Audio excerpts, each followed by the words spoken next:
Hola a todos, compañeros, camaradas.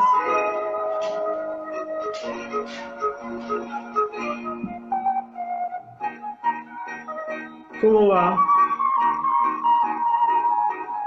¿Qué hace Fede? Anto.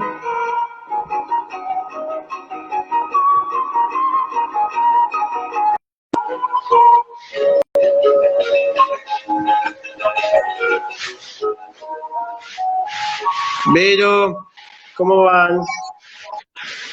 A ver. A ver. Zaira. Sí, cuando se voy.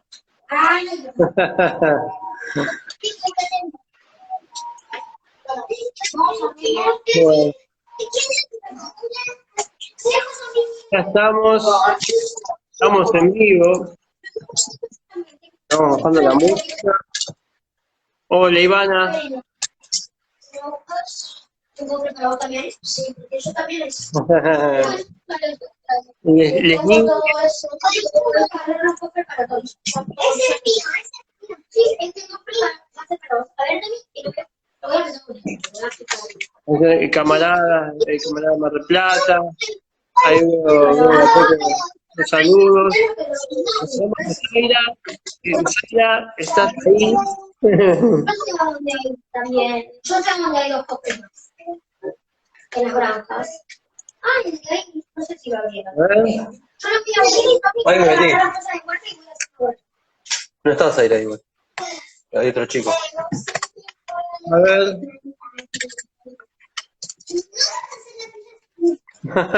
¿Cómo estamos? ¿Qué?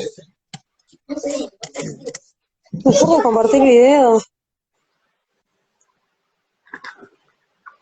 Bueno, ahí está, ese es el hermano de Sai. Bueno, ahí ya hay un ratito. Pablo, compañero profesorado de psicología, también está presente. A ver. Vamos a ver. Acá.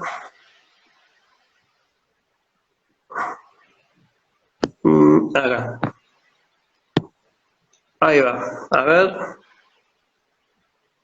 Gise, ¿cómo estás? Ahora Hola, sí. sí. ¿Cómo andás? Está? ¿Todo bien? A Viendo ver, ahí saludos de mucha familia y amigues. sí, está todas las familias ahí, amigos, compañeros, camaradas. Compañeros, de todo un poco. Sí, la familia sobre todo, siempre está ahí y los De la quiere que no ver. nos separamos hace más de 120 días. La familia que quiere saber, vas a estar en un vivo, ¿viste? Te quiere ver. Re, siempre apoyando. Sí, totalmente. Ahí está Clara, Ah, está camarada. Juli. Bueno, ¿se escucha bien, Zaira? Perfecto. ¿Vos me escuchás bien? Yo perfecto, te escucho con un poquito de eco, escucho mi Puede eco. ser que no tiene mucha acústica el lugar, pero es el lugar donde no hay grito de niñez, entonces es el lugar donde yo sí te puedo escuchar. Bueno,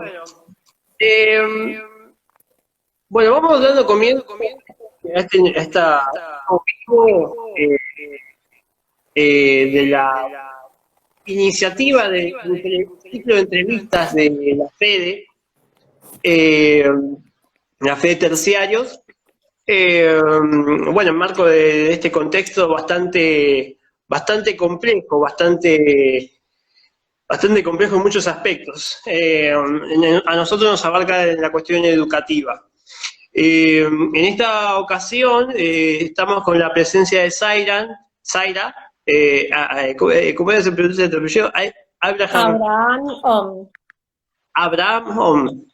Zaira Abraham Om, integrante de la agrupación docente estudiantil La Rayuela, lista violeta en UTE, que forma parte de la conducción actual del sindicato mayoritario de nuestra ciudad, la ciudad de Buenos Aires.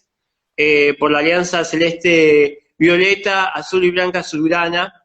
Ella es delegada de escuela en Parque Patricios y miembro suplente de la Junta de Disciplina. Y también mamá de Almendra, Jade y Oliverio, ¿no? Y Oliverio. Sí, Bueno, tiempo completo. son tiempos complejos, ¿no? Que está atravesando la educación en todos sus, en toda su estructura, ¿no? A vos, la pandemia, ¿cómo te agarra la pandemia, ¿no? A vos, como madre, como docente? Me agarra en principio en una situación donde no me puedo quejar de un montón de cosas porque tengo un techo, tengo resuelto el tema de la comida, digo, preocupaciones básicas que por ahí las familias de muchos de mis alumnos no tienen resueltas. Desde ese lugar, digo, tengo cierta tranquilidad en que mi preocupación o mi ocupación mayor está en garantizar la cuestión emocional de las niñas de mi casa. Y eso ya es, no sé si decirlo privilegio, porque los privilegios son de la clase dominante, no son nuestros, no es el término, pero sí estoy, digamos, en una situación de ventaja respecto de otros miembros de otros miembros de la clase trabajadora, y desde ese lugar, digamos, uno también trata de ser lo más responsable posible. Claro. En relación digo, a esta responsabilidad que no es individual, es colectiva, no es me cuido a mí, cuido a mis hijos, es una cuestión colectiva de cuidado. Y creo que las niñeces tienen un lugar muy poco visible en relación a todo esto, que no se habla ni en los medios, o si se habla en los medios es para hablar nada más de las salidas, y hay toda una cuestión emocional, de fatiga, de angustia, de euforia, de enojo, de iras, un montón de cosas, y digo, y también de reflexiones políticas que tienen las niñas con esta situación, y acá hablo de mis hijos y también hablo de mis alumnos en relación, bueno, ahora es importante escuchar la palabra del presidente y ver qué va a decir, qué podemos hacer, la responsabilidad también propia de las niñas, de decir, quiero hablar con mis amigos, quiero estar con mis amigos, quiero salir, quiero jugar, quiero ir al jardín, quiero ir a la escuela. Claro. Y que todo esté mediado con una pantalla, y entonces aparece la pregunta de cuánto tiempo de pantalla, para qué, la exposición, porque la escuela es a través de la pantalla, las visitas con los amigos, y las amigas son a través de las pantallas, con la familia. También quieren ver películas, series, dibujitos, quieren interactuar en las redes sociales, digo, como son las infancias de hoy, y por lo menos de cierta clase, de cierto grupo social. También hay otras niñas que están con otras preocupaciones y que, digo, que están pensando en que tienen que salir a cartonear, o que no tienen para comer, o que ven que las familias están muy preocupadas, o que salen igual porque no pueden hacer la cuarentena, no se pueden guardar porque si no, no comen. Entonces, y también las construcciones políticas que las niñas van haciendo en ese sentido, de pensarse como parte de una sociedad y responsables también hacia su sociedad, de decir, bueno, se puede salir solo los sábados y domingos, y salimos solos los sábados y domingos, y salimos los 2 días. Ahora que se puede salir todos los días, por ejemplo, una de mis hijas planteaba, bueno, se puede salir todos los días, pero hay un montón de casos. Entonces, ¿vamos a salir igual todos los días? Fue una pregunta que ella se hizo, como, ¿vamos a salir igual? ¿Está bueno? Y la otra, la más grande, que se pregunta por qué seguimos sosteniendo y hablando de educación digital cuando hay un montón de niños y niñas, estudiantes de la Ciudad de Buenos Aires, que no tienen acceso a ningún tipo de dispositivo.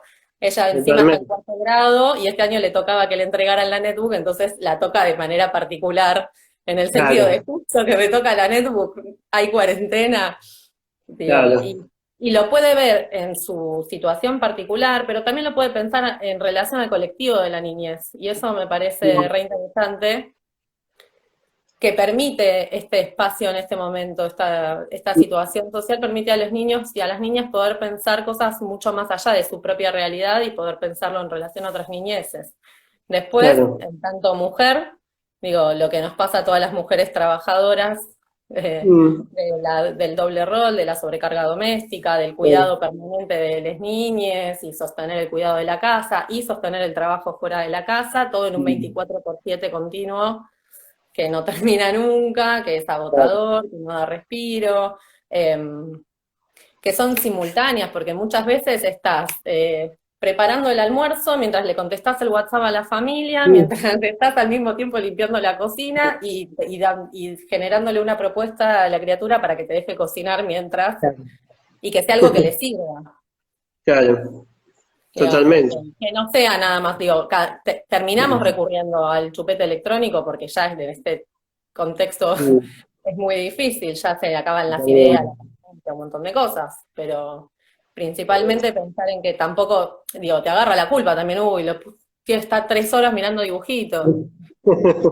Claro, claro, Y al no. mismo tiempo la culpa de, ay, no hice lo que tenía que hacer para la escuela, no llego, duermo 5 horas por día. Como, también quiero ver una serie para mí. Yo también tengo derecho a la desconexión, al ocio. Y Claro, bueno, no, todas las totalmente. cosas que nos pasan. Y a los Claro, padres responsables también, digamos. totalmente, ¿no? Y sobre todo esto, vos fijate cómo las niñes de alguna manera perciben y van construyendo. Yo, por ejemplo, trabajo en un jardín de primera infancia, de 0 a 3 años, trabajo administrativo, y bueno, ahí el vínculo pedagógico, siempre remarcamos la importancia de la presencialidad. Eh, pero bueno, las niñas a sus padres preguntan qué pasa con el jardín, por qué no van al jardín. Eh, y, y en ese contexto, ¿cómo haces cómo se hace para poder sostener ese vínculo pedagógico en este contexto de la virtualidad? Y depende del momento también de la cuarentena, podemos historizar la cuarentena. Al Sí. principio se planteaba que era una cuarentena de 2 semanas. En Mm, la primera semana todos pensamos esperanzadoramente que en 2 semanas volvíamos a la escuela y trabajamos en trabajos prácticos pensando también que después se iban a poder resolver conjuntamente y trabajar conjuntamente en el aula. Em, claro. Después, cuando termina la primera semana de cuarentena, ya todos desesperanzados con la intención de volver a la escuela, ya empezamos a pensar que este tipo de trabajos no eran viables pedagógicamente para Mm, el trabajo a distancia y entonces empezar a pensar propuestas teniendo en cuenta esta situación que se nos impuso y que muy poco nos mm, cuestionamos en ese momento que se impuso de trabajar bien. virtualmente. Eh, y entonces salimos con la esperanza que nos caracteriza en general a la docencia en Argentina, que siempre vamos para adelante y que siempre estamos pensando primero en las niñeces, eh, y en Mm, garantizar su derecho a la educación y también en garantizar su derecho a la comida, porque en ese momento el gobierno de la ciudad consideraba que alimentar a las niñas era darles un sándwich de jamón y queso, que tenían que ir a mm, buscar todos los días a la puerta de la escuela, digo. Eh, sí, sí. Fueron muchas situaciones que se dieron en simultáneo en ese momento que construyeron un tipo de vínculo, donde también esto de salir a luchar, no solo las familias contra el sándwich ese que no se podía ni comer, sino que también que los maestros y las maestras acompañáramos este reclamo de la familia, una canasta nutritiva para ellos, Mm, también así, no sé, este doble plano de pensar las dos cosas, era pensar las condiciones mm, para que nuestros alumnos pudieran sostener la cuarentena y también pensar un nuevo tipo de didáctica para poder trabajar en estos tiempos, con realidades muy diversas según la escuela donde cada uno trabaje, ¿no? Porque está quien trabaja en una escuela donde la mayoría de las niñas tienen dispositivos electrónicos, donde tienen sus necesidades básicas satisfechas, y entonces eso implica un tipo de claro, trabajo áulico virtual, y estamos los que claro. trabajamos en otro tipo de escuelas, con otros contextos, con niñas que primero teníamos que tratar de garantizar que se puedan alimentar, que sus familias tienen Mm, trabajos informales, que no pueden garantizar por sí mismos la cuarentena y además tratar de que se eduquen y de que mm, cuando no tienen conexión a internet más que con datos a través de un celular, y entonces, digo, con un lanzamiento que funciona muy mal, entonces no todos los niños tienen computadora. Antes teníamos un sistema de conexión inalámbrica, que ya no existe también, que era el WiMAX, que también permitía que cada uno pudiera conectarse libremente desde donde estuviera a internet, y entonces tampoco hay, cuando hablamos de esto, la brecha digital es brecha educativa, es en este sentido, no podemos llegar a todas las niñas de la misma manera. Con algunos, en esto que decía Larreta, ¿no? Del 90%, con el 90% del estudiantado se tuvo algún tipo de contacto. Es esto, algún tipo de contacto. Quizás con alguno el contacto fue telefónico, y decirle, che, mirá, estoy subiendo material al blog de la escuela. Y ese fue todo el vínculo que hubo por ahí. No, además el contacto es bastante amplio, porque el contacto no solamente puede estar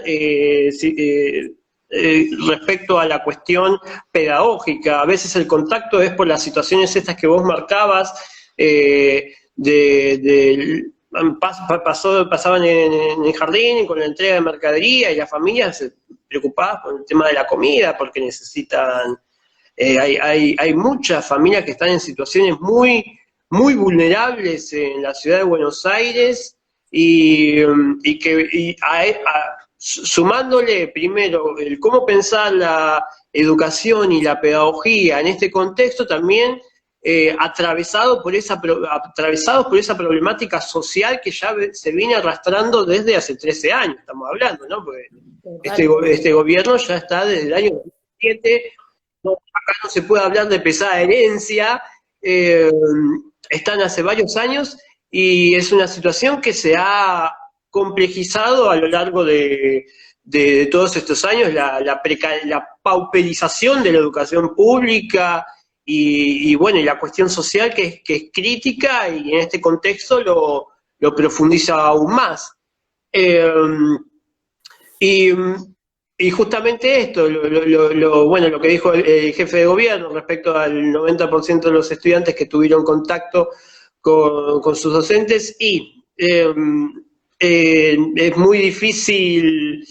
Yo creo que habría que preguntar a los docentes, a ver qué tienen. Llenar 1 millón de planillas, y en ese 1 millón de planillas, por ejemplo, es con quiénes tenés contacto asiduo, con quiénes tenés contacto, entonces consideran contacto cualquier tipo de contacto. Si el contacto fue solo una vez telefónicamente, lo consideran contacto.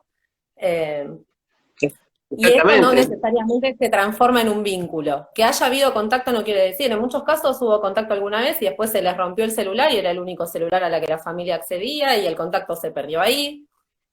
A veces, son 6 niñas viviendo en una misma casa con un solo celular, y los 6 escolarizados, y con la necesidad de contacto, con las familias que ya no dan más, porque acompañar la escolaridad, hay una imposición del gobierno de la ciudad, hay un doble discurso donde por un lado trabajamos con cada niña lo que se puede, hasta donde pueda, nos contactamos y saludamos que estén trabajando por más que hagan un solo trabajo práctico, y por otro lado, después les mandamos un boletín donde ponemos si tuvieron un contacto o no tuvieron contacto. Y además no se garantiza nada, no se garantiza ese derecho a que ese niño se pueda contactar.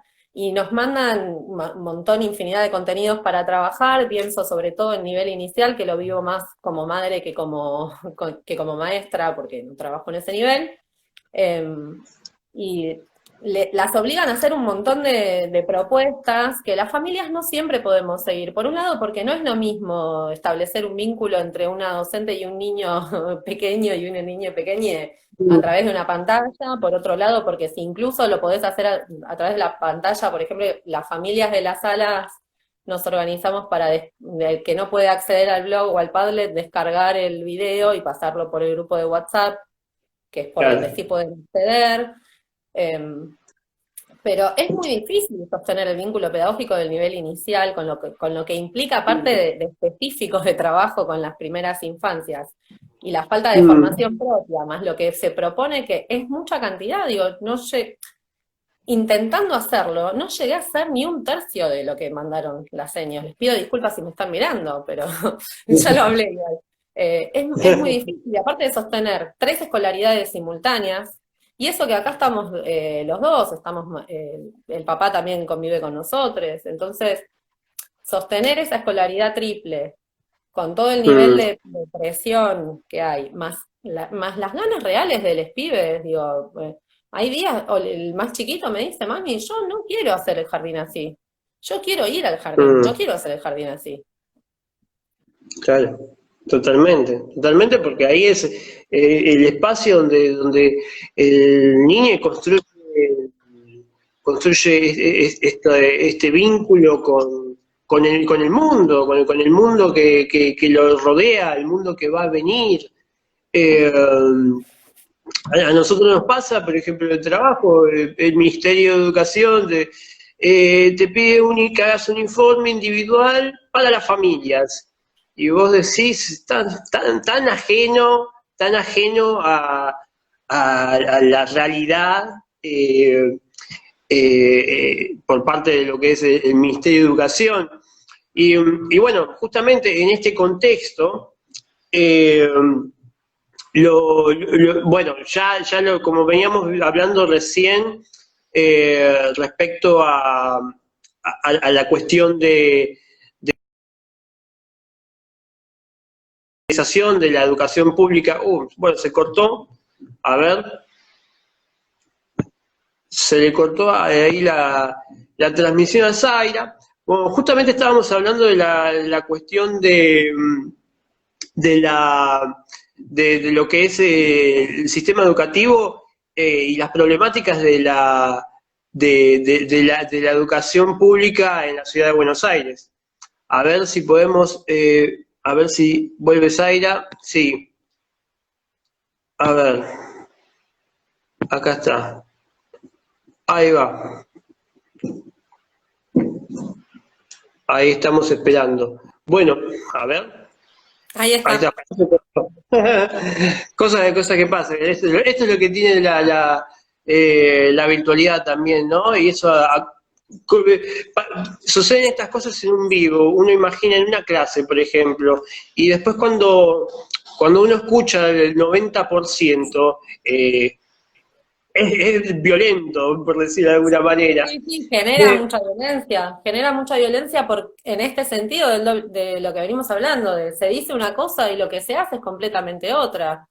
No, hay, estamos haciendo la campaña, esta campaña virtual que se llama La desigualdad, la brecha digital es brecha educativa, Sí, que tiene que ver con esto, y el sindicato hizo una presentación judicial, se apartó al juez de la causa, se está haciendo igualmente el listado de todas las niñas que necesiten, de estudiantes, digo, no solo niñas, yo porque estoy acostumbrada a primaria, eh, claro. pero se está haciendo el registro de las familias que necesitan algún tipo de dispositivo o que tienen problemas de conectividad para poder acceder a la propuesta educativa. Y Claro. digo, y esto también remarcando que hay un montón de compañeras y compañeros que se toman el trabajo de hacer cuadernillos en papel, de buscar la forma de que le llegue a las familias igual, digo, la escuela llega a las niñas porque los docentes y las docentes queremos que la escuela llegue a las niñas, no porque haya una política de Estado en relación a esto. Y no solo que lo hacemos a nivel individual, muchas veces, esto como cuando yo te contaba de la historización que quedó en el medio, terminé optando por un grupo de WhatsApp porque era la Mm, única forma de llegar a todos. Antes de que nos sugirieran desde supervisión, incluso, mm, usar también el WhatsApp. Para mí fue una decisión personal basada en la necesidad de construir el vínculo pedagógico con mis alumnos y sobre todo de llegar y saber en qué estaba cada uno, si estaban pudiendo llegar a las actividades o no, si estaban pudiendo comer o no, si tenían ropa de abrigo cuando empezó el frío.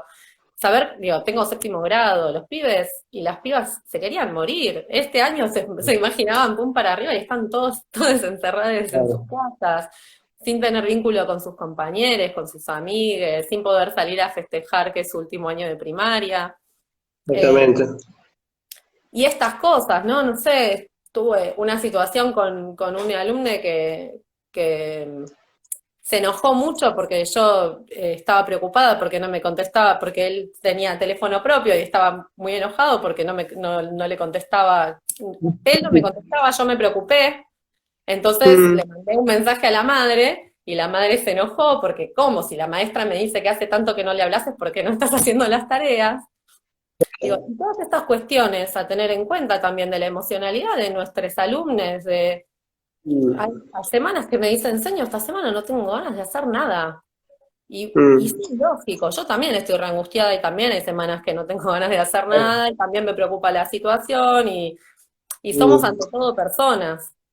Y como Claro, somos personas, somos un cuerpo, pero también somos un montón de emociones y también somos seres sociales y estamos completamente aislados en este momento, siendo la parte social una parte constitutiva de la identidad de cualquier ser humano. claro, bueno, justamente por eso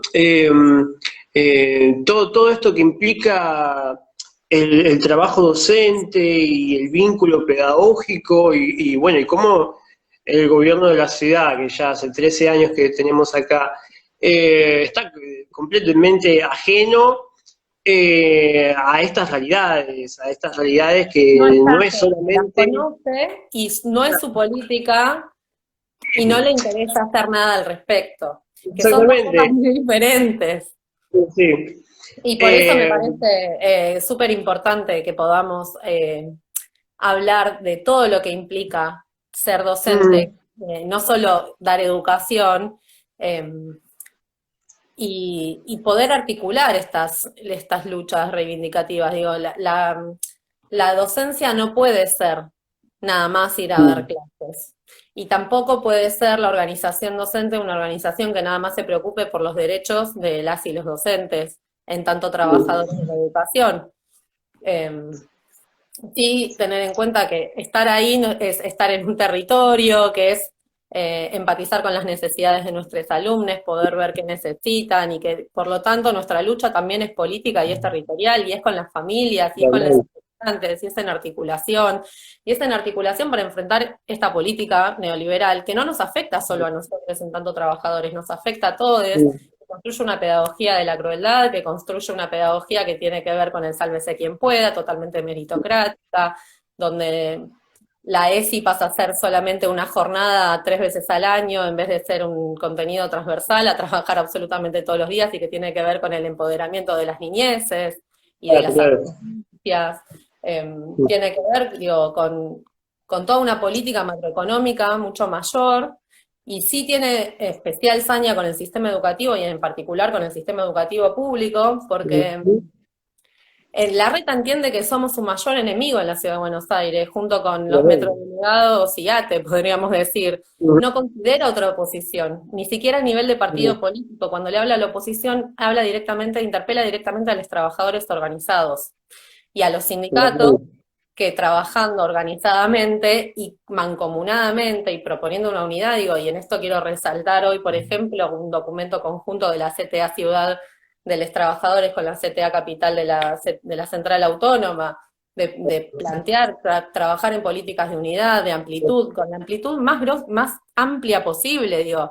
Sí, Nuestro sí, enemigo común es el neoliberalismo. Podemos tener diferencias ideológicas, podemos tener diferencias de apreciaciones en cuestiones más finitas a hilar, pero primero tenemos que derrotar al neoliberalismo en la ciudad, porque este fue el lugar que le permitió a Macri después ser el candidato al neoliberalismo en la Argentina. Y nosotros derrotamos a Macri, pero no derrotamos al macrismo en las últimas exactamente. elecciones.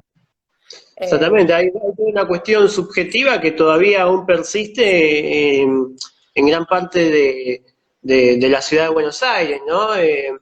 Y justo veníamos hablando de esta cuestión de estos 13 años del gobierno del PRO, eh, y cómo en esta pauperización de la educación pública que ha sido de manera a lo largo de todos estos años gradual en términos a empeorar cada vez más la situación con la idea no solamente de apuntar a la idea de una mercantilización de la educación, o sea, ya una cuestión de directamente cambiar el paradigma pedagógico, porque lo veíamos, por ejemplo, en los proyectos como que han pasado, como fue la Unicaba, como fue la Secundaria del Futuro, donde no solamente había una reforma donde se recortan puestos de trabajo, también hay un intento de cambio de paradigma pedagógico donde ellos apuntan a una idea donde la educación pensada en el mercado, en las necesidades del mercado y no en las necesidades de la gente, en las necesidades de aquellos que constituyen la comunidad educativa. Y bueno, y este sobre momento... todo que no es un derecho. En su conceptualización, la educación no es un derecho, es una inversión. Eso es, eso es neoliberalismo explícito. Entonces, digo, por esto después en secundaria del futuro tenemos pibes en quinto año con pasantías obligatorias en empresas privadas. En las empresas privadas que después los van a seguir explotando, porque son las empresas amigas del gobierno macrista, del gobierno de Larreta, que son el bloque de poder real en Argentina. Entonces, digo, me parece que desde ahí lo que hay que pensar es en que la defensa de la educación que tenemos que hacer tiene que ser articulada, pero de la defensa de la educación en tanto derecho humano, y en tanto derecho de las niñas y los adolescentes, Totalmente. Y en ese sentido, creo que han habido oposiciones muy fuertes de parte de la comunidad educativa, no solo ahora, históricamente.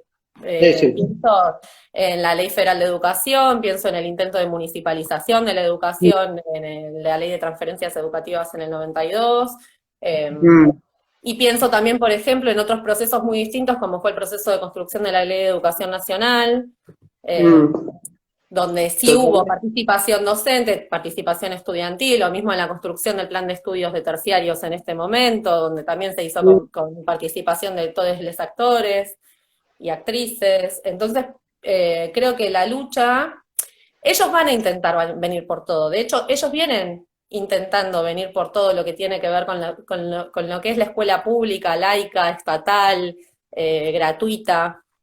Y vienen hace años con el intento del proyecto chileno educativo, de escuelas charter, donde vas a la escuela según el gueto al que perteneces socialmente. Claro, bueno, justamente, por ejemplo, el proyecto famoso de la Unicaba estaba basado en modelo pedagógico francés. Y bueno, ¿qué pasaba en Francia antes de la pandemia? ¿Qué estaban haciendo los estudiantes, los docentes, toda la organización de la lucha estudiantil, obrera en las calles, en todos? Y eso es el proyecto que ellos querían traer. Y justamente lo que sucede, Zaira,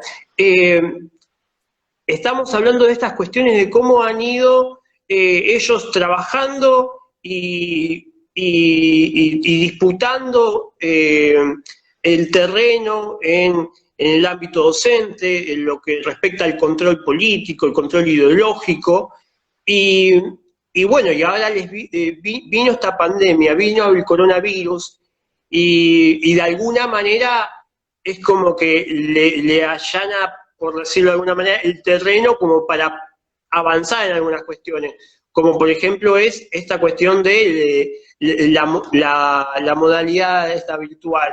Y en ese sentido yo te quería preguntar, algo igual habías mencionado, respecto al movimiento sindical. ¿Cómo se organiza el movimiento sindical en este contexto virtual, en este contexto de pandemia? Mientras tenemos el gobierno que sigue avanzando contra la educación pública en la ciudad. Tenemos dos instancias ahí. Tenemos una instancia que es nacional, que es la CETERA, que volvieron las paritarias nacionales y que no es menor, digo, después de 4 años de macrismo a nivel nacional vamos a tener paritarias, y en paritarias lo que se logró fue considerar únicamente por el periodo de COVID, de aislamiento obligatorio, la declaración de la jornada laboral de trabajo a través de medios virtuales y la educación virtual como modalidad de forma excepcional.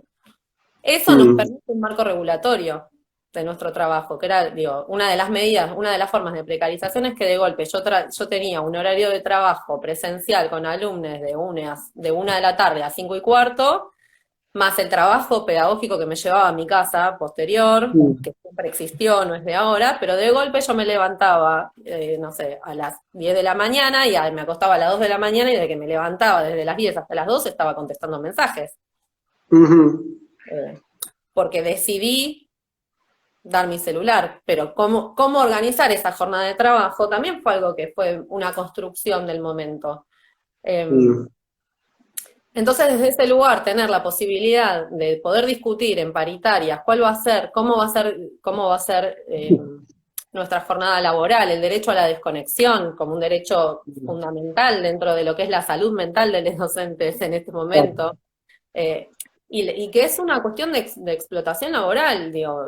Yo mi jornada de trabajo en la declaración jurada dice de 1 a 17:15, de 13 a 17:15. Entonces, lo otro también era trabajo invisibilizado. Cuando yo me traía las hojas para corregir, cuando hacía las planificaciones en mi casa, buscaba el material, digo, era trabajo invisibilizado y no pago, y ahora se duplicó el trabajo invisibilizado y no pago. Encima de esto, nos congelan el salario, digo, en Ciudad de Buenos Aires, digo, por esto, digo, si vamos por partes, hemos tenido un triunfo a nivel nacional, que es tener la posibilidad de la paritaria, tener la posibilidad de discutir los protocolos de vuelta también, que también es bastante importante a considerar en este momento, y que se considere, y que las ARTs nos cubran en las nuevas enfermedades profesionales que conllevan este tipo de trabajo virtual. Por otro lado, tenemos en la Ciudad de Buenos Aires superproducción de comunicados que nos mandan cada 3 días a cualquier hora, mails a las 2 de la mañana del Ministerio de Educación. Tenemos esto que nos pagaron el aguinaldo en cuotas según cuál era nuestro salario bruto. Hay compañeros que todavía no cobraron ninguna cuota de su aguinaldo, por ejemplo. Teníamos un aumento salarial acordado con el sueldo de julio, que ya avisaron que no se va a pagar, entonces nos congelan los sueldos. Desoyendo, ni siquiera teníamos paritaria en la ciudad, tenemos mesa de negociación salarial y condiciones de trabajo. Claro. Entonces, desde ahí atrás estamos discutiendo y encima desconocen los documentos que ellos mismos firmaron. Por eso vamos al cese ahora, 3, 4 y 5 de agosto, vamos al cese de tareas, apagón virtual, distintas formas de denominar las formas que tenemos de hacer paro en este momento. Y que son estos motivos, pero también es lo que venimos hablando antes, es la brecha digital, es la inexistencia de políticas alimentarias reales hacia nuestras niñas. No nombré, pero hay un proyecto en la legislatura que se llama Tarjeta Alimentaria, que considera a todas las niñas y adolescentes inscritos en el sistema público, tengan o no vacante en el sistema público, porque también sabemos que el sistema online nos deja 25.000 pibes afuera de la escuela pública que tienen intención de estar y ser parte de la escuela pública, y que cada vez van a ser más, porque en este contexto de crisis va a haber mucha migración de las escuelas privadas a las escuelas públicas. Entonces este proyecto sería una transferencia directa al bolsillo de las familias, donde no tenemos que ni exponer a las familias a ir cada 15 días a buscar un bolsón que aparte no alcanza y que es muy poco lo que es una ayuda, pero digo, no alcanza. Y no es nutritivo, es la calidad según la escuela donde está ubicada, cosas cosas a las que nos tiene acostumbradas el gobierno de la ciudad, de marcar siempre la desigualdad social en cada acto que realiza hacia las escuelas. Claro, además son cuestiones que le compete justamente al mismo gobierno de la ciudad, que debería hacerlo en lo que respecta a este tipo de problemáticas, ocuparse de estas problemáticas, y que no sucede. La misma Constitución de la Ciudad de Buenos Aires lo dice. Y que el macrismo, de hecho, el macrismo y el larretismo frenan a nivel nacional la discusión acerca del impuesto a las grandes fortunas. Exactamente. Que sería una forma, digo, de conseguir finanzas para poder, de conseguir los recursos económicos para que el Estado pueda hacerse cargo de estas situaciones y no dejar a la gente a la deriva. Exactamente. No dejar a las personas a la deriva, porque si no, el que no muere de COVID muere de hambre. Exactamente. De hecho, ha habido muchas ayudas económicas por parte del gobierno nacional, sin embargo, el gobierno de la ciudad no ha brindado esas mismas ayudas, sobre todo teniendo en cuenta que la ciudad de Buenos Aires es uno de los, el distrito que más... Per cápita. Exactamente, y uno de los más de Latinoamérica, si no me equivoco, no solamente de la Argentina, sino de Latinoamérica. O sea, pero claro, hay unas cuestiones de intereses de clases por parte del gobierno de la ciudad, ¿no?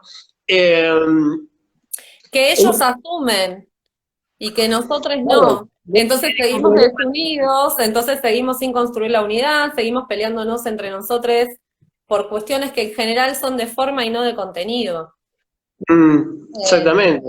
Y por eso insisto, digo, la construcción acá que la levanto también. La construcción tiene que ser con las organizaciones sociales, entre docentes, estudiantes, organizaciones sociales, las cooperadoras. Los cooperadores están jugando un rol fundamental en la ayuda que están brindando también a las conducciones de las escuelas, en la distribución de los bolsones, en la distribución de la información. Digo, hay que plantear esto. Mi problema no es mío, es colectivo. Exactamente. Y resolver mi problema lo voy a poder hacer en tanto y en cuanto lo hagamos colectivamente y nos unamos y tu reclamo sea el mío. Cuando yo planteo, si yo quiero que las familias no me insulten cada vez que voy al paro, y claramente el paro no tiene que ser cada vez por mis motivos personales como gremio, digo, de mi grupo chiquito, si me quedo peleando ahí. Sobre todo, porque si me quedo peleando ahí en lo chiquito acerca de mi reivindicación gremial, no voy a derrotar al larretismo en la ciudad, porque no hay una oposición política seria. Y la oposición política seria la estamos haciendo seria y dinámica, y que incide en política y que logra cambios pequeños, pero hemos tenido pequeñas batallas que hemos ganado el gobierno de la ciudad. Eso fue en la más amplia unidad. Cuando nos juntamos, y nos juntamos docentes, estudiantes, como pasó con los actos públicos de nocturnas, de escuelas nocturnas, y los centros estudiantes, y nos juntamos también con las familias, y vamos al barrio y vemos cuáles son sus necesidades reales, y no vamos a decirles nosotros somos los salvadores. Che, ¿cómo construimos esto? ¿Qué estrategia podemos pensar? Pienso en Villa 31 y todo el problema que hubo con el agua, barrio Padre Mujica, para hablar con sociedad, y todo el conflicto que hubo con el agua, ¿no? Entonces, los vecinos y las vecinas estaban en plena pandemia con la indicación prioritaria de higienizarse, pero sin agua para hacerlo, teniendo que sostener una cuarentena. Los vecinos solos y las vecinas solas no estaban pudiendo resolver esa situación. Las maestras y los maestros desde las escuelas tampoco. El sindicato de la sede de Bartolomé Mitre tampoco lo iba a resolver solo, y las organizaciones sociales se estaban juntando, pero solas tampoco tenían la fuerza. Cuando se juntó el sindicato, apareció la CTA, estuvieron los docentes delegados de las escuelas, estuvimos nosotros ahí en unidad, tomando como propio un reclamo que es de todos, como es el derecho al agua, digo, un derecho humano básico. Es eso, es ahí donde ganamos terreno, es ahí donde... Ganamos terreno, lo digo en el sentido de ganar derechos, de acumular conquistas para la clase. Exactamente. Los derechos más básicos, estoy hablando de agua. Exactamente. Alimentación. Exactamente. Justamente en este sentido, cuando hablamos de estos 13 años del PRO en la ciudad, yo me acuerdo en el 2007 tomando colegios con 14 años, pidiendo calefacción en el colegio, pidiendo calefacción. Y bueno, y cómo ya había construido una subjetividad de gente que te decía, no, pero yo cuando iba a la escuela no importaba si hacía frío, estudiábamos igual, así que ¿qué están haciendo? Hay una construcción de ahí de la subjetividad de la gente, que hay una disputa ideológica ahí en ese terreno, en muchísimos terrenos, por eso de la importancia de la unidad. Y bueno, teniendo en cuenta que estamos bajo el orden de lo que dicta el capital, el sistema en sí mostró siempre sus desigualdades, pero ahora con la pandemia se han visibilizado aún más esas desigualdades, que inclusive ha habido políticos en otros países del mundo de tinte liberal, por ejemplo Macron en Francia, hablando, no, bueno, me parece que el Estado sí tiene que hacerse cargo de la salud, o otros países del mundo. Entonces, hay una cuestión ya prácticamente de supervivencia, o sea, para que la clase trabajadora, la clase obrera, pueda conquistar sus derechos, pueda construir esta unidad y podamos construir la superación a este sistema. Por eso, en ese sentido, como de alguna manera para ir cerrando y dar lugar acá a la gente que nos está mirando, veníamos hablando de la importancia de la unidad y bueno, ¿de qué manera se podría articular las luchas estudiantiles, las luchas docentes, frente a toda esta avanzada que está dando el macrismo en la ciudad y que seguramente se va a profundizar cuando pase la pandemia en la ciudad?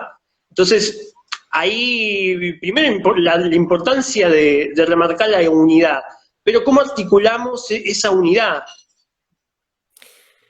Y en principio te diría que por Zoom, dado el contexto y agregando un poco de humor que siempre viene bien. La verdad es que se hace teniendo primero que nada un poco de empatía, me parece. Que no alcanza con analizar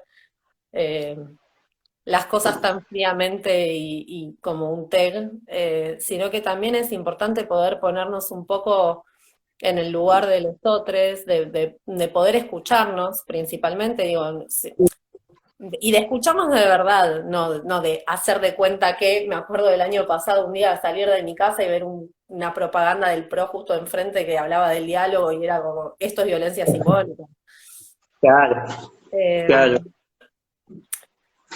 Hablar y haciendo, porque no queda otra. En el hacer uno se conoce, uno puede establecer lazos. Entonces, el proceso de construcción de unidad, por ejemplo, de la lista de NUTE, para hablar de una cuestión de unidad bien amplia, porque son 4 listas y todo lo que implicó, y eso fue en el trabajo conjunto, fue en el conocernos compañeros. Y en el poder intercambiar ideas y el poder ver que alguien te diga, che, esto está pasando por acá, y escuchar a las familias, y escuchar a tus estudiantes, y preguntar cómo están, mirarlos a la cara y decirles, che, ¿cómo estás? Claro. O ahora no nos podemos mirar a la cara, pero digo, el grupo de WhatsApp, el grupo de WhatsApp se llama Aula Séptimo 6D, y en vacaciones no tiene el mismo ritmo que tuvo durante el periodo de clases, pero se siguen mandando saludos, los seguimos saludando, son vacaciones, y no por ser vacaciones yo me olvidé de que vos existís, que estás ahí, quiero saber cómo estás igual. Claro. Entonces poder mirarnos como seres humanos en principio y poder tratar de mirar al otro y a la otra y a la situación tratando de no juzgar y tratando de ver qué aporte puedo hacer yo ahí, desde qué lugar. No sé, necesitas comer antes de que existieran los bolsones del gobierno de la ciudad. Y no pueden venir a buscarte un sándwich. La mayoría de las familias de mi escuela viven en Lomas de Zamora. No te podés cruzar la General Paz para venir a buscar un sándwich. Entonces, bancame, ¿sabes qué? Voy a ver qué organizaciones sociales están cerca de tu barrio con un comedor y vamos a ver cómo podemos articular para que tengas el subsidio de desarrollo social. Porque la ciudad no estaba brindando una solución real a eso. Y eso, poder escuchar que antes de que le mande la tarea, lo que necesita es un plato de comida caliente y nutritivo, y poder trabajar en ese sentido, digo, bueno, y entonces ahora que yo voy a la desconexión tecnológica, los 3 días que deberían empezar las clases, y yo no sé si las familias me van a decir, como quizás en otro momento otra vez los maestros de paro. Y no, la postura es otra. Los maestros y las maestras estamos ahí al pie del cañón, estamos acompañando, vamos a repartir los bolsones, tratamos de organizarnos con ellos para que el que no pueda venir igual le llegue de alguna manera. como pasó, por ejemplo, con familias aisladas por COVID, o organizar con el comedor y conseguirles el comedor más cerca de la casa para que puedan establecer lazos sociales en su territorio, aparte, que no es el territorio de la escuela, y que puedan establecer lazos de solidaridad en el lugar que habitan. Sobre todo en estos momentos, ¿no? donde lo comunitario más pequeño, lo barrial, adquiere un sentido, me parece súper interesante, importante, del territorio como espacio a habitar, como espacio a amar, como espacio a construir, y del territorio como un espacio de disputa política que construimos y que podemos modificar. Exactamente. Y que lo podemos modificar desde esto, desde saber que en la cuadra hay dos vecinos o en el PH, dos vecinos que son trabajadores informales y no llegan, y bueno, los demás que tenemos un trabajo con un sueldo fijo, nos organizamos, armamos una vaca, armamos un canasto, un bolsón, repartimos un plato de comida caliente a la gente que vive en la calle, buscar esas formas de organización que tienen que ver con poder empatizar con lo más básico de ser una persona. Eso construye los lazos de unidad, me parece, después, que permiten construir acuerdos políticos más amplios, pero que es el trabajo cotidiano en lo más chico y estar presente en la necesidad más básica, en tanto personas. Digo, la solidaridad es poder sentir lo más profundo, en lo más profundo, cualquier injusticia cometida contra cualquiera en cualquier parte del mundo. Y no lo digo yo, ¿no? Pero sin perder la ternura, es esto, primero la ternura, primero la mirada amorosa hacia el otro. Exactamente. Y bueno, y ver qué se puede hacer desde el lugar que cada uno está. Por ahí lo que se puede hacer incluso es nada más mandar un mensaje. Hay gente que solo necesita no sentirse sola. Y estar presente desde algún lugar, y eso también construye lazo, construye política, construye unidad, construye acuerdos, construye confianza en el otro, porque también este sistema patriarcal, capitalista, nos lleva todo el tiempo a desconfiar del otro, a competir con el otro, en vez de vernos como aliados, como compañeros de clase. Y ahí estoy leyendo a Martín y le quiero mandar un beso grande. Está hermoso el mensaje que escribió, la verdad es que sí, es un placer poder trabajar, digo esto, poder militar articuladamente entre distintos espacios, donde quizás el objetivo principal de cada uno esté puesto en otra cosa, pero que en esa complementariedad que se da entre los distintos espacios es donde podemos construir política real.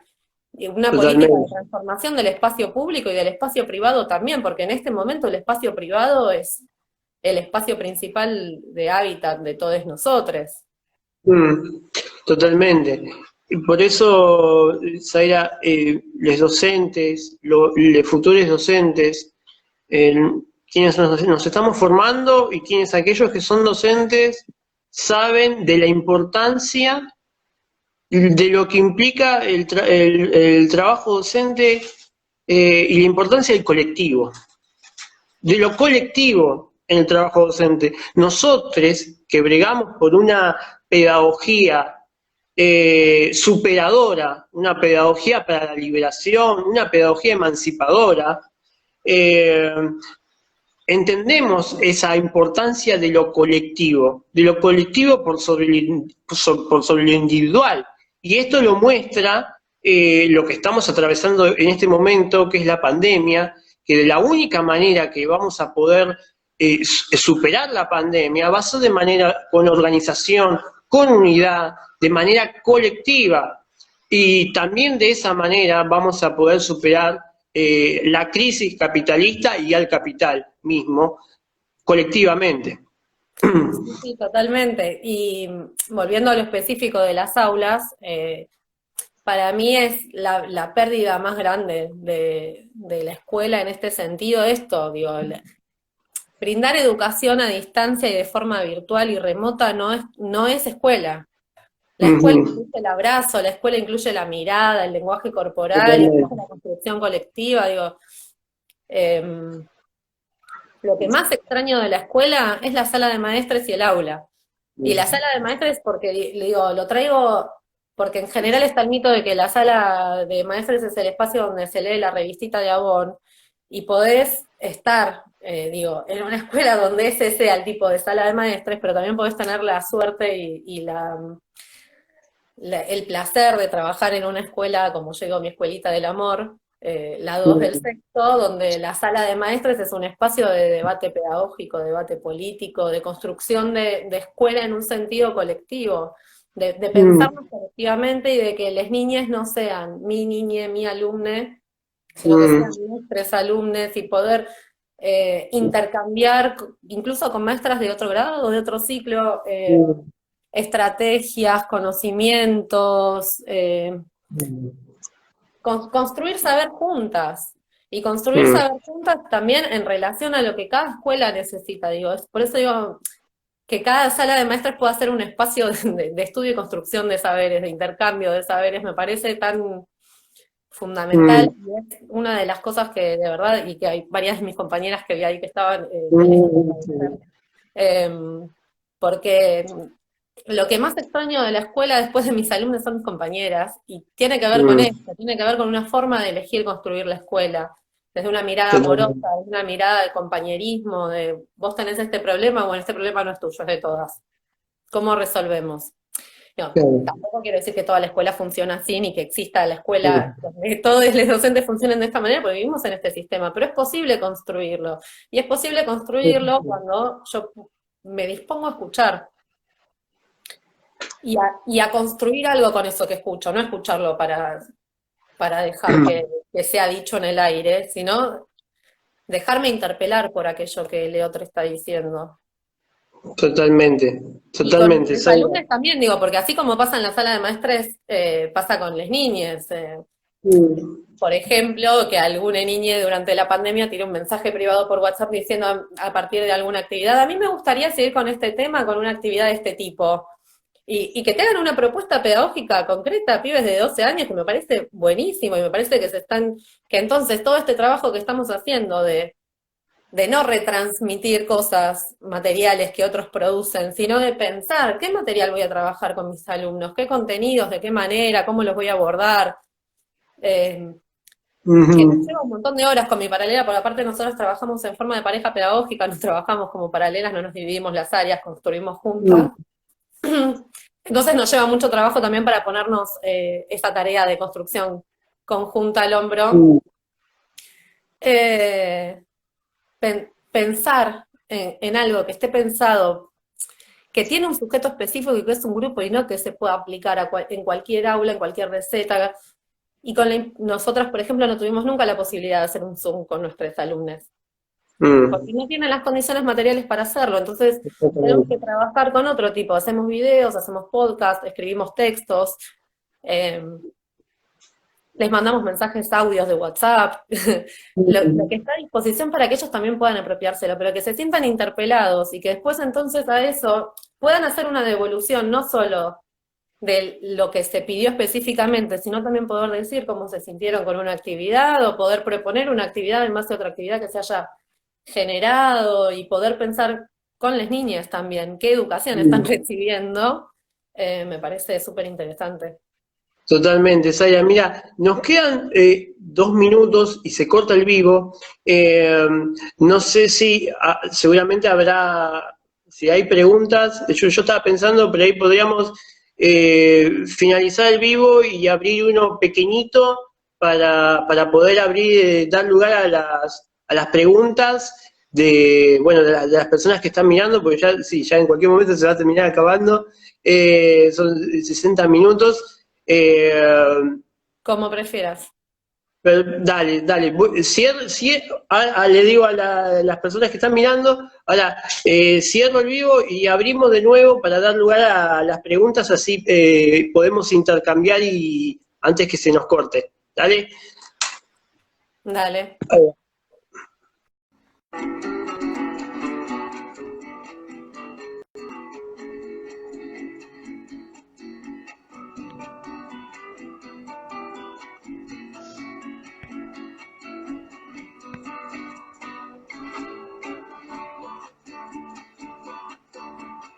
Para hacer esta muralla. Bueno, se nos fue el tiempo que nos limita. Volvimos, por supuesto. Se nos ha ido el tiempo del vivo, porque bueno, como verán los que han estado mirando, la verdad que son muchos los temas y da para, la verdad que es algo que da para rato. Ahora vamos a esperar a la compañera Zaira. Mientras tanto, compañeros, camaradas, si hay preguntas, vayan haciéndolas mientras esperamos a Zaira. A ver.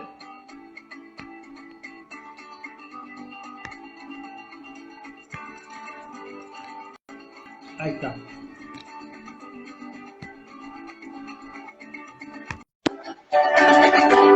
A ver.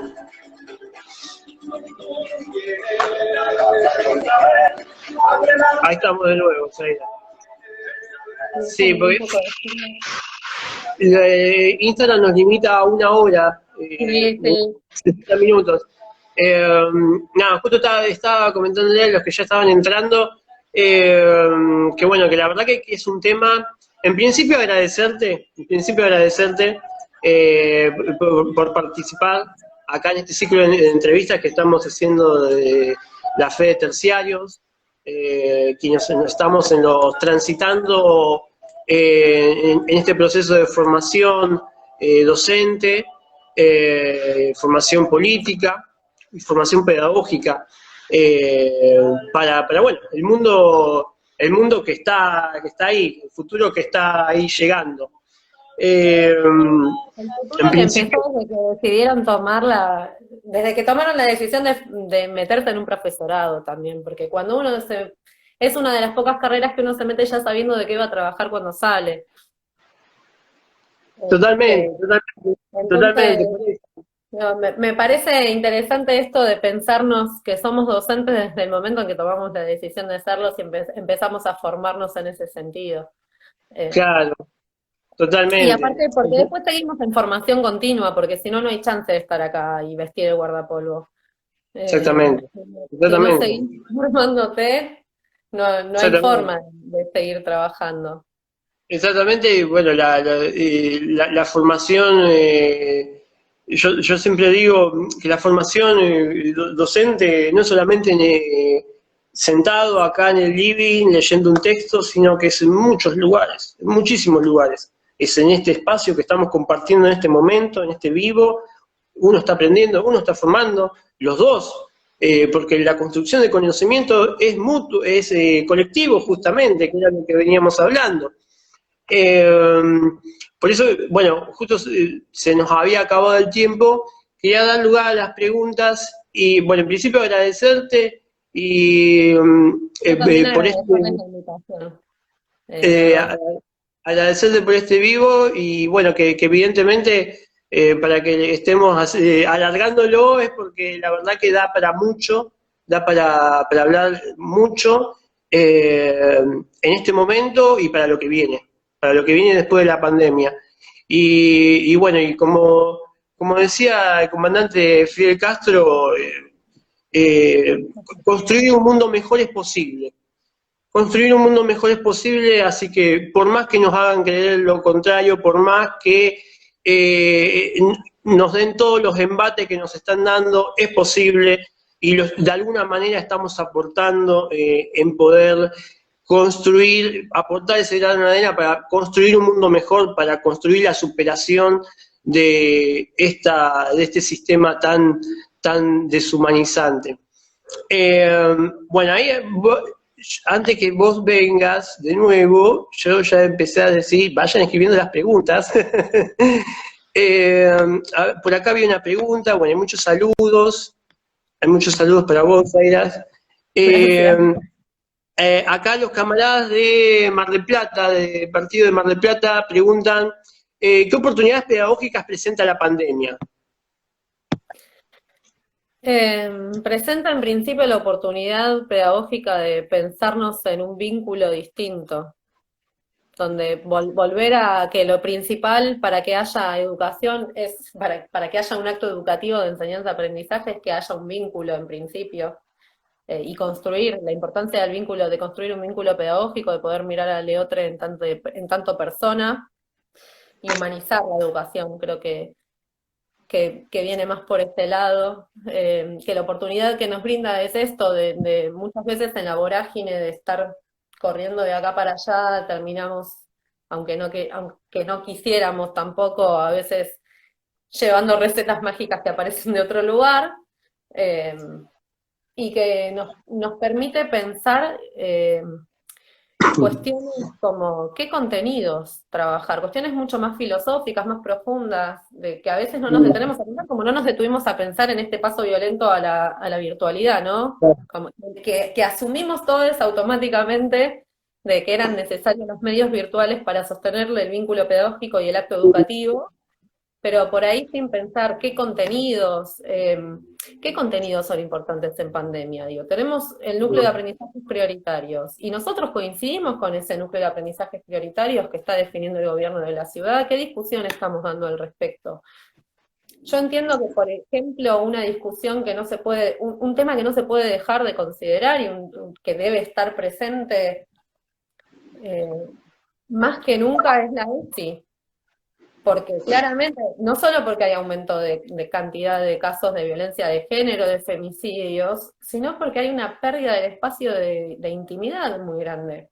¿Cómo construimos intimidad? ¿Cómo construyen las infancias intimidad, conocimientos sobre su cuerpo, sobre sus emociones?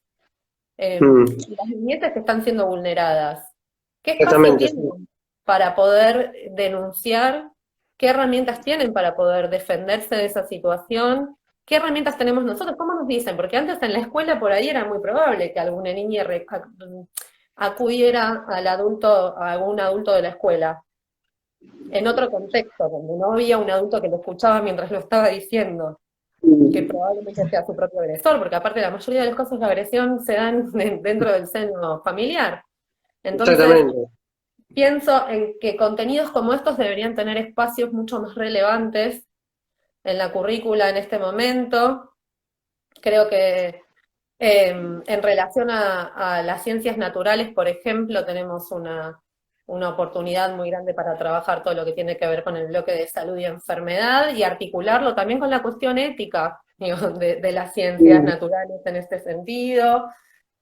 Poder pensar también articulado con las ciencias sociales, como en esto que planteaba, por ejemplo, hoy en la conferencia de Alberto, de plantear, bueno, tenemos un problema que es epidemiológico, pero lo podemos analizar desde la cuestión social, económica, política, sanitaria. Digo, este tipo de cosas también las podemos hacer, porque a los pibes les interesa lo que pasa en la realidad. No están desconectados de eso, y tenemos que darles herramientas también para que puedan analizar esa realidad en la que están viviendo. La matemática también tiene muchas herramientas para trabajar por ahí. Desde las prácticas del lenguaje tenemos la posibilidad no solo de analizar los medios de comunicación, por ejemplo, un gran contenido, sobre todo el segundo ciclo, pero que también está presente en el primer ciclo, que es un contenido que me parece que en esta época adquiere, que siempre es importante, pero digo que en esta época, con el bombardeo informático en relación al COVID y los análisis políticos de periodistas o pseudo periodistas, digo, poder ayudar a nuestros estudiantes a discernir la palabra que aparece no dicha en cada noticia que se ve, o leerla entre líneas. Creo que hay un montón de contenidos que tenemos ya incluso en el diseño curricular, que adquieren por la situación social, digo, contextualizar lo que está sucediendo. Y poder aprovecharlo también como contenido, porque tenemos la ventaja, sobre todo en primaria, que es de lo que puedo hablar porque conozco, de tener un diseño curricular que es muy amplio y que se plantea enseñar formas de aprender. Entonces, como el centro está puesto en las formas de aprender, cualquier tema es una excusa cuando uno está trabajando, por ejemplo, multicausalidad en las ciencias sociales o actores sociales, procesos históricos. Entonces, digo, todos esos contenidos se pueden trabajar perfectamente contextualizado a lo que está sucediendo hoy en día, y se puede buscar una forma de ayudar a las niñas también a hacerse cargo de su propia voz y de hacer su propio análisis de la situación, que no sea siempre, digo, porque las niñas también tienen ganas de hacerlo. tienen opiniones, les gusta expresar. Totalmente, Lo que sí, sí. piensan, lo que sienten y la felicidad en sus rostros también cuando sienten que es bien recibido aquel análisis que ellos Sí, sí. hicieron, intelectual. Sí, bueno, nosotros, por ejemplo, en el jardín, desde el año pasado que abordamos la ESI, eh, y bueno, uno de los temas que ahora que nos surge es cómo abordar la ESI en este contexto. Y uno de los temas que más nos preocupa, justamente, que vos los mencionaste, que es algo que lamentablemente está acrecentándose y profundizándose, que es la violencia hacia las niñas, la violencia intrafamiliar. Y cómo abordar la violencia intrafamiliar desde acá, desde la casa, ¿no? Entonces, ahí nosotros en el trabajo tenemos muchas cuestiones que todavía la estamos pensando, teniendo en cuenta que esto va, no sabemos cuánto va a seguir. Acá Pero yo hay... creo que ahí el tema es mucho más profundo porque tiene que ver con no solo con la falta de implementación o la mala implementación de la ESI y la falta de profundización de medidas del Ministerio de Educación en relación a esto, sino que tiene que ver con faltas de cuestiones más integrales, de salud mental, de acompañamiento a las familias, porque digo, en esta situación de cuarentena, maternar, paternar 24/7, no lo hicimos jamás. El otro día leía un tuit que me resultó muy gracioso, pero que me resultó gracioso en el sentido de la situación de colapso maternal en la que estaba en ese momento, que decía, ahora entiendo por qué en la Edad Media los pibes se casaban a los 15, las familias casaban a los pibes a los 15 años. Lo vi. Y sí, no estamos acostumbrados. Vivimos en una sociedad hace años, 200 años, y la historia de la Argentina está atravesada por la historia de la escuela.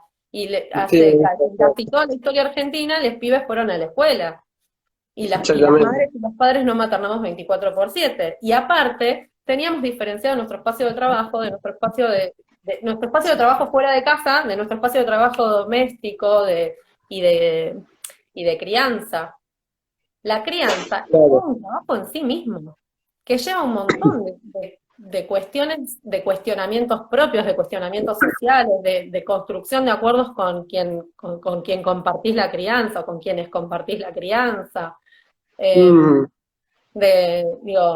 Se cruzan un montón de cosas ahí, donde realmente poder sostener implica que alguien te sostenga, y en esta situación de aislamiento no está quien nos sostenga. Hablamos mucho de que para criar a un niño se necesita una tribu.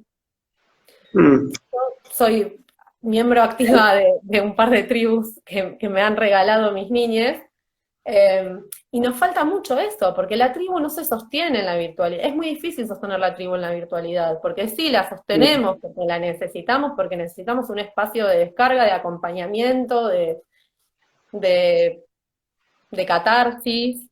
Pero sostener la tribu sin el abrazo, digo, la tribu nace de esto, de la compañera que viene y me sostiene el brazo para que yo no levante el codo cuando le doy la teta a mi bebé. Y ¿sabes qué? Tenés que hidratarte, toma, te traje un vaso de agua. Y es ese acompañamiento, más desde lo corporal, desde sostener la emocionalidad, como es un abrazo, digo.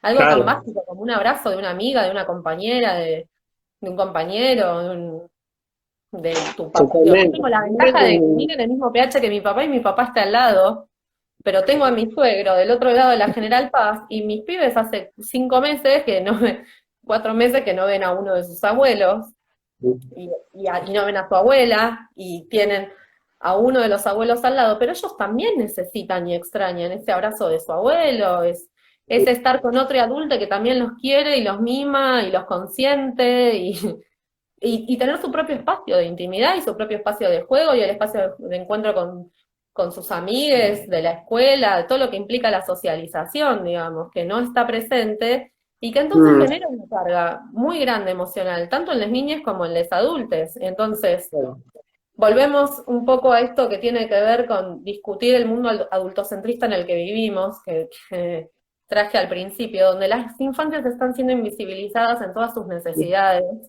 emocionales y también políticas. Y entonces, ¿cómo acompañar eso? Es muy difícil. La verdad es que hay días que se levantan enojados y se van a dormir enojados. y no hay forma de sacarlos de ahí por más que les haga huevo frito y no sé, por más que los dejes mirar 24 horas seguidas la TV, no hay forma de sacarlos de ese lugar. Y acompañar esto, y además acompañar eso sosteniéndose y maternándose a una misma en esa situación de angustia, donde también ya no quiero ver, no sé, quisiera estar 2 horas sola en silencio en mi casa y leer un libro, no sé lo que es leer un libro. No soy la Claro. única, digo, la mayoría estamos en esta situación. Lo que leemos es lo que tenemos que leer obligadamente para nuestros trabajos o nuestra militancia y no llegamos a otra cosa. Y a veces ni siquiera porque concentrarse en todo ese ámbito y la demanda de las niñas es muy grande. Y más en Sí, este contexto, digamos. más en este contexto, sobre todo porque el capitalismo nos tiene tan alienado que a veces hasta mucha gente se olvida que el ser humano es un ser social, es un ser social. Eh, Tengo acá dos preguntas de Antonella Bianco. Pregunta, ¿cómo construir conocimiento significativo y emancipador en este contexto? Primera. ¿Y qué discusión debemos plantear en torno al rol de las plataformas en relación a la producción de conocimiento y su apropiación? ¿Cómo construir aprendizaje significativo y colectivizando? La verdad que no le encuentro otra que colectivizando, porque depende mucho del lugar en el que estás, de las condiciones reales de los estudiantes con los que uno está trabajando, Claro. de cuáles son las situaciones. Creo que no hay mucho más que pensarnos colectivamente, porque Claro, claro, salir de la sí. soledad del aula, de la soledad de la casa en este caso, de la casa-aula todos juntos, y construir lazos con los compañeros en la escuela, con otros compañeros de otras escuelas del mismo barrio, digo que es una incursión nueva que estamos haciendo, compartir con tus compañeros delegados del distrito también, pero creo que viene por ahí, por ver, y digo, y todo lo que planteé antes, ¿no? De poder adecuar los contenidos a la situación que estamos viviendo, básicamente. Y después, la segunda pregunta, ¿cómo era? La No, de las segunda pregunta, plataformas. sí.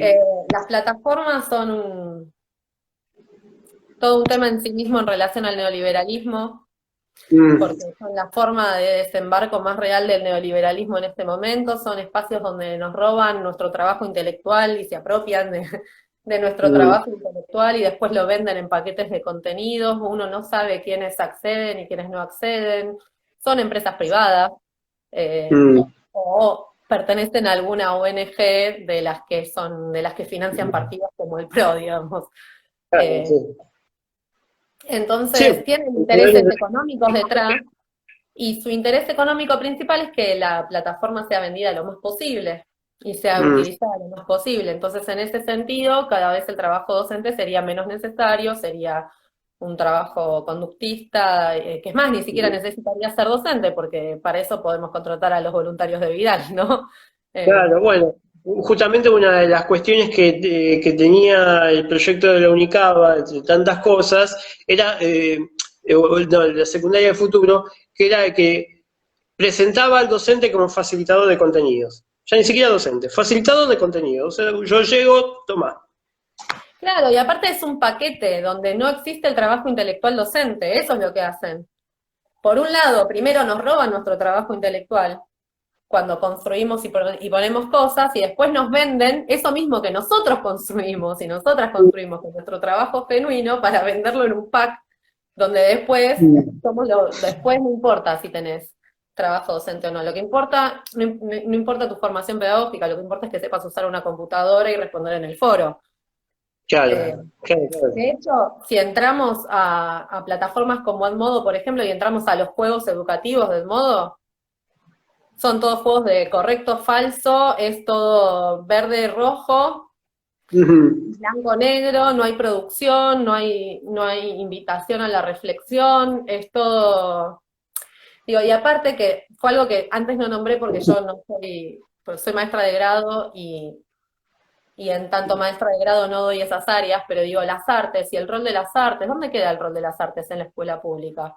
Si estamos mandando las actividades de los profes curriculares en el blog, en pestañas distintas, donde los pibes ni entran, porque no les avisamos. Porque los profes curriculares, digo, tienen toda una situación particular de trabajar en más de una escuela, de tener 28.000 alumnos, yo creo que son muy pocos los profes curriculares que dan su teléfono celular y se comunican directamente vía WhatsApp con las familias. ¿Y cuántas familias no saben mandar un mail? Entonces digo, ¿dónde está esa capacidad? Estábamos hablando del ser humano en tanto ser biológico, emocional, social, y la parte emocional, ¿cómo la trabajamos? ¿Cómo la aborda la escuela?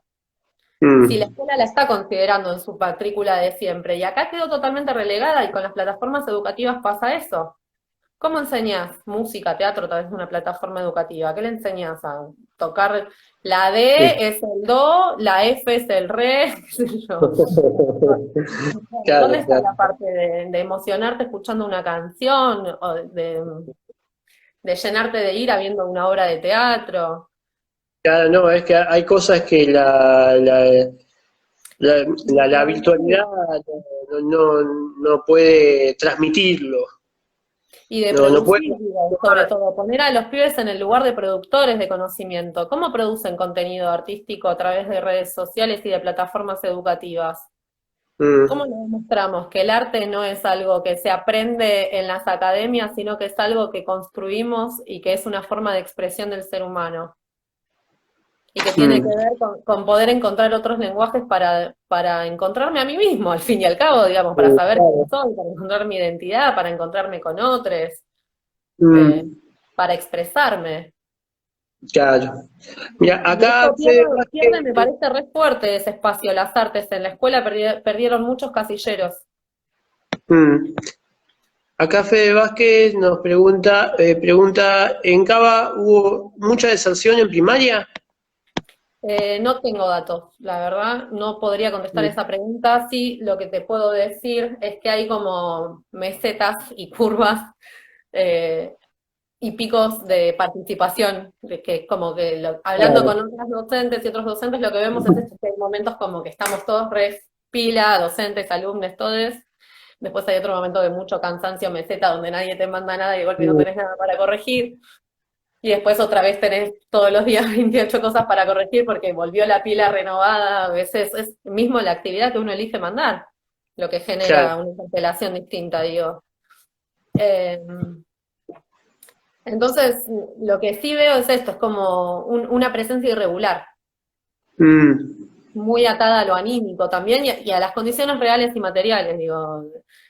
Sí pasó, por ejemplo, este tiempo que muchas familias se quedaron en la calle, o que se quedaron sin lugar donde vivir, o se tuvieron que mudar, y en esas situaciones, digo, pues, las familias que están en la calle no llegamos. No llegamos porque no tienen teléfono, porque no tenés dónde ir a buscarlos, no tenés cómo encontrarlos. Por ahí vienen a la escuela el día que retiran el bolsón porque Exactamente. pasan por la escuela cada tanto para ver cuál es el día de entrega porque se pone el cartel.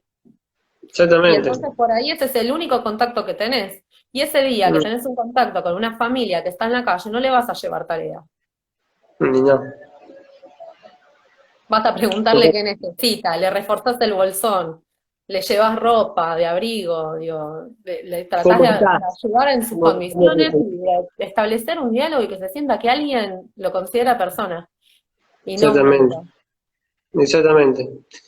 Que eso es lo que nos diferencia de la idea de pedagogía que tiene el gobierno de Larreta, que tuvo el gobierno de Macri en la ciudad de Buenos Aires.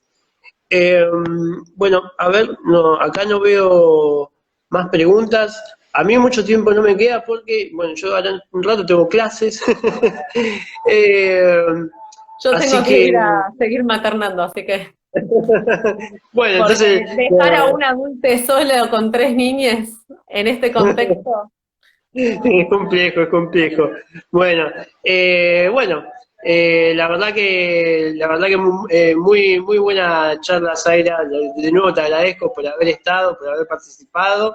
Y bueno, marcar la importancia de la articulación, de las luchas, la construcción de la unidad, para poder enfrentar esta idea de la educación que tiene el macrismo en este momento y después en las calles y en las aulas. Totalmente. Y en todos los lugares donde tenga que ser, como siempre ha sido. Así que, bueno, Zaira, te agradezco un montonazo No, por esto. muchas gracias a ustedes por la invitación, fue un momento, charla muy amena, muy divertido. Para mí, para la mí pasamos muy bien, yo y mi otro yo. Así que nada, te agradezco eso y bueno, a todos también muchas gracias por estar y bueno, Sí, un nos saludo estaremos a la familia, a los amigues, a los compañeros. los compañeros de la CONAD, Aula Vereda, están De saludando. Aula Vereda, de la CONAD, hay compañeros del sindicato, compañeras de escuela, familia. Ahí un saludo grande para todos y bueno, esperemos que poder seguir teniendo estos espacios de construcción, de debate, para la construcción de una pedagogía superadora. En este momento nos toca de esta manera, pero bueno, el día de mañana será en otros ámbitos. Así que bueno, Zaira, nos estaremos viendo y bueno, y seguiremos construyendo. Dale, así va a ser. Un abrazo grande y a seguir luchando. Y bueno, Nos como vemos. decía Fidel, construir un mundo mejor es posible, por más que nos hagan hacer creer lo contrario, es posible y lo Y es vamos a hacer. necesario. Y es necesario, y lo vamos a hacer. Así que bueno, muchas gracias, Sara, muchas gracias a todos.